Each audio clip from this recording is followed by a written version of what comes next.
નમસ્કાર કલમયુદ્ધ સમાચારની સાથે હું છું આપની સાથે પાયલ બાંભણિયા। તો જોઈએ આજના મહત્વના સમાચારમાં। માંડવી ખેડપુર ચોકડીથી ધોબડી નાકા સુધી માર્ગ પર સફેદ પટ્ટા મારવામાં વાહન ચાલકોની દમરાહત।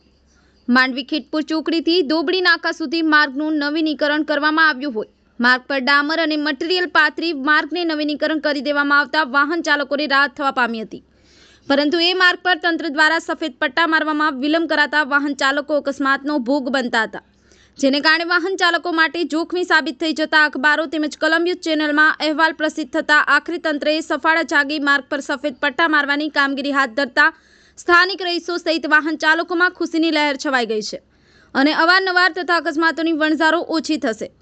સંવાદદાતા ઈશ્વર સોલંકી, કલમયુદ્ધ સમાચાર, માંડવી।